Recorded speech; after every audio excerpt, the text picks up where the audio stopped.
Buenas tardes. Para ver la teoría endosimbiótica, primero debemos comprender los siguientes conceptos.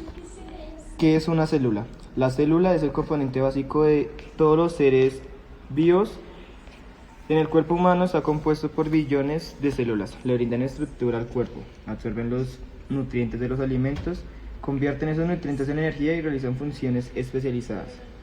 También contienen el material hereditario del organismo y pueden hacer copias de sí mismas. Célula eucariota son aquellas cuyo material hereditario del ADN se encuentran envueltos por una membrana, la envoltura nuclear, y que forma un núcleo celular. Existen diferentes tipos, los cuales son célula animal, célula vegetal y célula de los hongos. Por otra parte, la célula eucariota es un organismo unicelular cuyo material genético se encuentra disperso en el citoplasma, ya que este no tiene un núcleo como tal, pero se encuentra reunido en una zona denominada nucleote. Ahora sí, entrando al tema endosimbiosis, se denomina endosimbiosis a la asociación en la cual un organismo habita en el interior de otro organismo. Etimológicamente, el término podría usarse para designar a cualquier proceso de simbiosis en el cual el simbionte reside en el interior del cuerpo de otro ser vivo. Aunque también puede usarse el término simbionte endosomático. Ese es el caso, un ejemplo de muchas de las bacterias que forman parte de la microbiota intestinal. Gracias a la endosimbiosis, los organismos eucarióticos disfrutan de la capacidad de realizar procesos metabólicos que evolucionaron originalmente en bacterias, por lo cual, al favorecerse de estas endosimbiosis, la selección natural seleccionó los individuos como simbiontes. Es el caso de la respiración, de la que se ocupan las mitocondrias, la fotosíntesis o cargo de los plastos, o la fijación biológica de nitrógeno realizado por bacterias, a menudo intracelulares, en las raíces de ciertas plantas. Ya como tal, hablando de lo que es la teoría endosimbiótica, primero que todo fue descubierta a mediados del siglo XIX por una mujer llamada Liane Margulis. Ella se dio cuenta al ver una célula que parecía una bacteria dentro de otra bacteria gracias a sus diversas capas de membrana. Esto debido a que se dio cuenta de que antes solo se veía una célula, que era la procariota, la que no tenía núcleo. Después empezó a ver una célula que tenía núcleo. Ahí se dio cuenta de que poco a poco las células fueron evolucionando con el tiempo, y se llegó hoy en día a la conclusión de que las células eucariotas están conformadas por células procariotas que se fueron consumiendo a sí mismas. Por otra parte, nos damos cuenta que esto, además de crear una célula, también crearon organelos independientes. En el caso de la célula animal, lo que son las mitocondrias, que se encargan de la respiración, y en el caso de la célula vegetal, el citoplasma, que son los encargados de la fotosíntesis en las plantas. Para argumentar, algunos organismos heterótrofos incorporan sustancias y las transforman en moléculas orgánicas sencillas a través del proceso de la nutrición. Los heterótrofos pueden ser de dos tipos: consumidores, como los seres humanos, o descomponedores, que son aquellos que se alimentan de animales en descomposición. También podemos encontrar los autótrofos, que realizan funciones anabólicas, y heterótrofos catabólicas.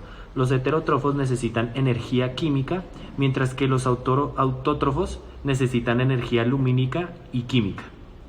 La teoría de la endosimbiosis describe este paso en una serie de 3 incorporaciones, mediante las cuales, por la unión simbiogenética de bacterias, se originaron las células que conforman a los individuos de los 4 reinos, que son los proteístas, animales, hongos y plantas.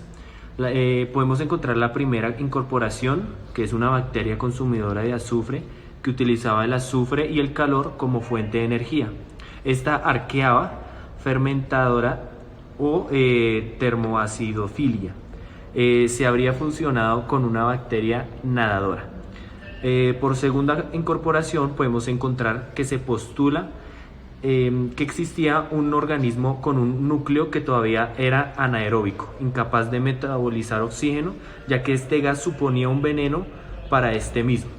Y por último, la tercera incorporación En esta tercera incorporación se originó el reino vegetal. Las recientemente adquiridas células respiratorias de oxígeno fagocitarían bacterias fotosintéticas y algunas de ellas, haciéndose resistentes, pasarían a formar parte del organismo, originando a su vez un nuevo organismo capaz de sintetizar la energía procedente del sol. Argumentos que sustentan la teoría. En 1883 el botánico Andrés estaba observando los plástidos de las células vegetales utilizando un microscopio y pues observó que se dividían los plásticos y notó algo extraño, que el proceso se parecía mucho a la forma en que algunas bacterias de vida libre se dividían.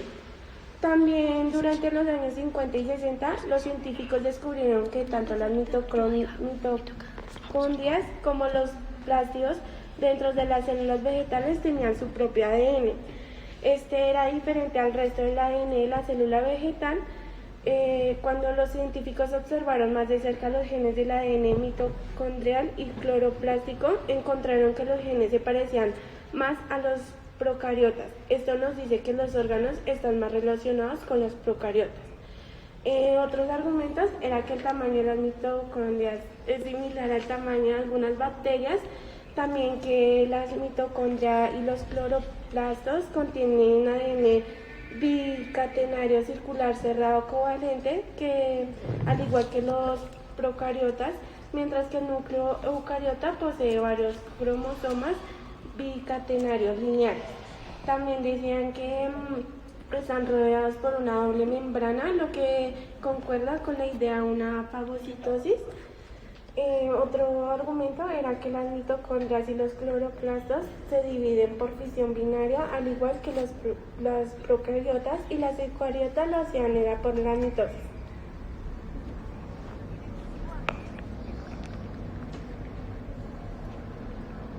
Bueno, ya para dar una leve conclusión, podemos entender básicamente que la teoría nos trata de decir que las células modernas eucariotas descienden de las células que fueron fusionadas por medio de la simbiosis. Aunque hay registros de aproximadamente más de 2.100 millones de años de fósiles de células eucariotas, no fue hasta a mediados del siglo XIX que se vinieron a descubrir.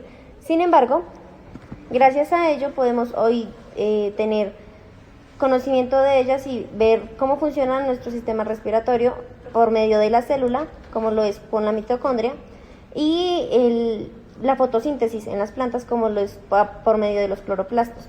Sabemos que las células eucariotas reconocemos una célula eucariota porque tiene un núcleo y que adentro está su ADN. Pero como dijimos en el repaso al principio, las células procariotas no tienen un núcleo, sino que todo su material ADN está regado por la membrana celular, en una zona específica, más no recubierto por una membrana que se vendría siendo el núcleo. Están simplemente ahí dispersas. Entonces, para venir como a reconocer, por decirlo de algún modo, lo que vendría siendo la teoría endosimbiótica, es como el consumo de células procariotas con más células procariotas más pequeñas, y así con el paso de los años fue evolucionando, y todo su material genético se fue reuniendo en un solo lugar que vendría siendo el núcleo. Y ya para finalizar, esperamos que les haya parecido de buen gusto la presentación que estábamos haciendo y gracias por su atención.